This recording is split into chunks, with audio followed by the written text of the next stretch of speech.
saying from the other songs. Mike's Daily Podcast. Effizode 487. It's Friday, March 22nd, 2013, 5 p.m. Pacific Time. Internet talk radio for your imagination. Mike Matthews broadcasting from the last place on earth, located somewhere in Podcastro Valley, California.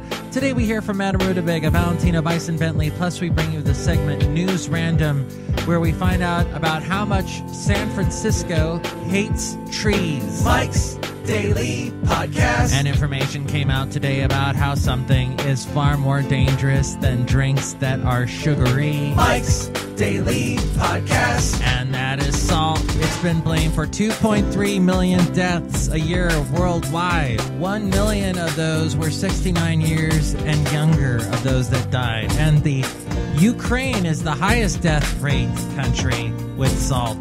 Qatar is the lowest by some strange default. They bring up an interesting point that salt can be found in just about everything. Mike's Daily Podcast. So put down and walk away slowly from the salt shaker.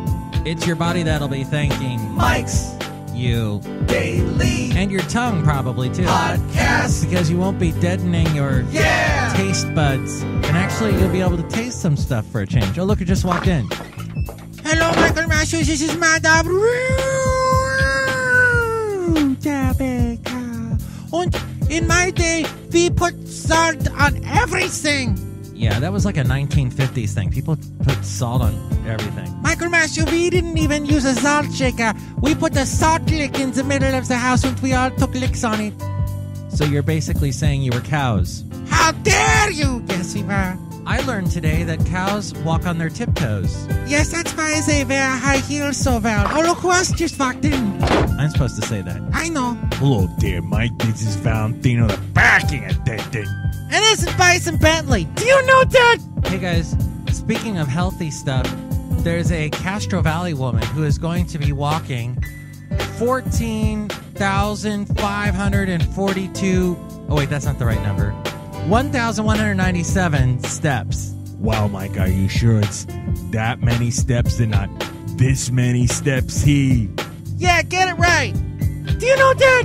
I do know that. It's the 52-story Bank of America building in San Francisco. They're climbing the stairs, her and 1,400 other Bay Area residents. It's the Fight for Air climb. It's designed to raise money and consciousness about clean air and other healthy habits, notably quitting or avoiding smoking. Wow, Mike, that's great that she's doing that day. Yeah, in fact, I'm inspired to stop breathing. Do you know that? No, that's not what she's... Anyway, we wish her, that Podcastro Valley resident, luck in climbing up all those stairs. Michael Matthews, I think that we should bring awareness to not eating salt by me participating in an ocean water drinking contest. Ooh! Why would you do that? To bring awareness about salt. You might experience a premature death, Madame Rootabega, although you're quite old. And ouch, I almost just caused my own premature death. But Madam, don't drink the ocean water. It's full of all kinds of things. Besides that, the fish are using it. Oh, you're right, Michael Matthews. I don't want to take it from them. Yes, good idea. But yeah, people should stop eating as much salt as they do. And if you think that that's true, or you love throwing salt on everything, you can comment on the emails from email section by emailing me at mikesdailypodcast@gmail.com. We read your comments on emails from email on the show. Also, email me there if you'd like to be a guest on the show or if you'd like to sponsor the show, mikesdailypodcast@gmail.com. I only like salt because I throw it over my shoulder for good luck day. Yeah, and then it always ends up in my eye. Do you know that? Maybe, Bison, you shouldn't stand. Don't stand so close to Valentino. Point taken. You can also go to our website, mikesdailypodcast.com, and find out where to subscribe to the show in iTunes. And if you subscribe to us there, make sure to rate the show and comment on the show so more people find out about us. We also have links to where to find us in Facebook, Twitter, YouTube, and Yelp. And we also have the blog and the podcast picture right there, mikesdailypodcast.com. News Random. There's a guy named Joel P. Ingardio who writes for a San Francisco throwaway paper, and he writes an article called The Western View. And in this latest article, it's called Tree Wars, he talks about how San Francisco is not full of a bunch of tree huggers, but in fact, hates trees. In fact, he says there are plans to cut down large numbers of trees and replace them with native plants because ancient San Francisco was naturally treeless. And this is coming from environmental activists that want to cut down the trees. Meanwhile, it's the not-so-tree-huggery types that are becoming the tree huggers, and they don't want the trees cut down. They're concerned about the loss of windbreakers and also the drop in property value that'll happen if the trees go. Plus, it'll just cost a lot of money to take down all those trees. It all goes back to, as Joel P. Ingardio points out, to Adolfo Sutro and that big tower that you actually see on the website, mikesdailypodcast.com. And you see, if you're anywhere near San Francisco, you see this tower in the middle of the city. Well, it's actually up on the hill next to the city. Adolfo Sutro planted a dense forest of Australian eucalyptus trees in the 1880s when San Francisco was mostly sand dunes. Eucalyptus trees originally were thought to be good wood to make boats with, but then eucalyptus trees turned out to be very flammable, and that wasn't such a good idea. But what's interesting is that San Francisco actually has one of the lowest tree coverage percentages in the country. Overall, the tree canopy is just 12%.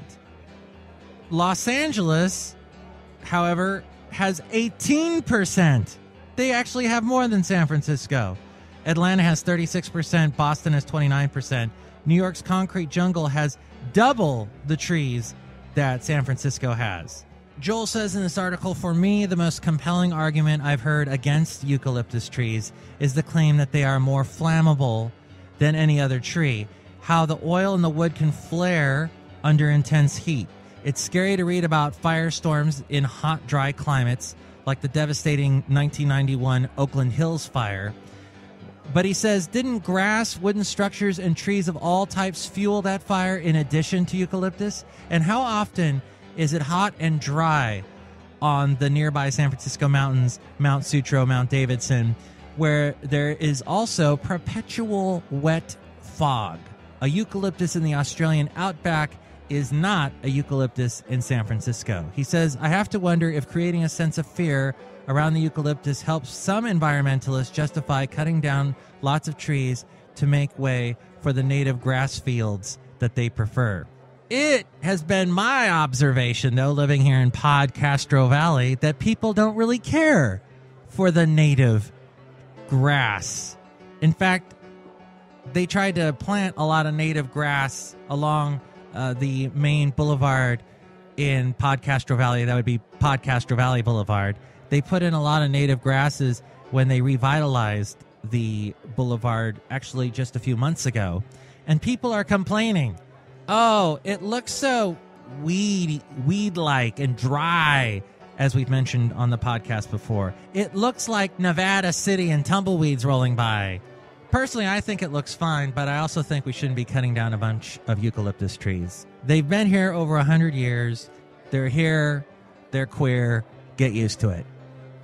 Well, I don't actually know if eucalyptus trees are that, but I'm sure they would appreciate it if we didn't cut them down. So maybe they would adopt that saying. Who knows? And Joel brings up another question about, how in the world are we going to get money to cut down eucalyptus trees when there's not even enough money to trim the trees right now? People are having to do it themselves. The homeowners, apartment owners that live across from trees are having to do all the cutting and pruning themselves because the city doesn't have the money. So there's this and many other interesting points in Joel P. Ingardio's article. You can read his blog, actually, at engardio.com.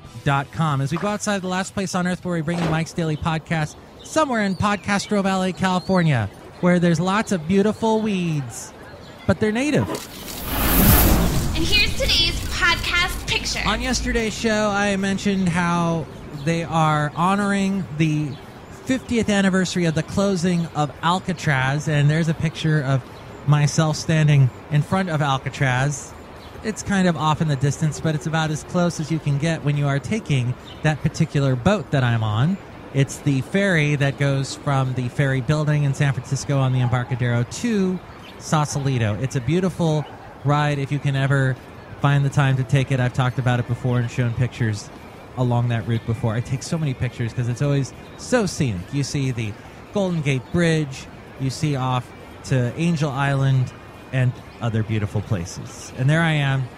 It's a little bit nippy out there, though, I will say. Bring a jacket or a little skull cap, which I often wear to keep my bald head warm. You can see the picture, Mike'sDailyPodcast.com. Michael Master, no, I'm not supposed to be eating salt. And I am also not to be drinking the sugary drinks. But Pepsi is coming out with a new bottle. Ooh! Yes, the soon-to-be antique sitting in the refrigerator section of your local convenience store, the Pepsi bottle. The number 2 soda maker has been losing market share to Coke over the last couple of years. So as part of its turning things around, it will be rolling out a new shape for its single-serving bottles next month. The first redesign in about 17 years. Wow, Mike, is it made out of eucalyptus trees, Day? Yeah, I prefer it if there's eucalyptus oils in my Pepsi. Do you know that? Okay. That is an odd preference. Well, the bottle is going to be square-shaped. And it probably will have a tough time fitting in your cup holder. But Pepsi will be able to ship a lot of them, more of them, at a single time because the square is more space efficient. And it says in this article on marketplace.org that the biggest change is to the bottom half of the bottle. It's becoming more sculpted with grooves to make the bottle more grippable. Michael Matthews, that is my complaint I've had with Pepsi for all of these years. It's like trying to hold a bar of soap. Ooh! Ooh, indeed. One industry expert said that upon looking at the new bottle, says that the bottle's designers seem to have used the lug nut for the inspiration. And it is a pretty heavy-duty masculine approach to bottle design. Of course, they rejected Mayor Bloomberg's bottle design, and that was to make the bottle not out of plastic but out of brick and to have it buried in several layers of concrete. If he did that, then I wouldn't be able to drink the Pepsi. Exactly! Oh, I get it. Well, I need a little extra luck. I'm going to throw some salt over my shoulder, Dave. And you got it in my eye again. Ow! Do you know that? Tomorrow we will bring you the segment Mike's Scavenger Hunt. Plus we'll hear from Chely Shoehart, Floyd the Floorman, and John Deere the Engineer. I'm inspired to stop breathing. Do you know that? Go for it. Mike's Daily Podcast is written and produced and performed by Mike Matthews. His podcast is super easy to find. Download or listen to his show and read his blog at mikesdailypodcast.com. Email Mike now at mikesdailypodcast@gmail.com. See you tomorrow. Bye!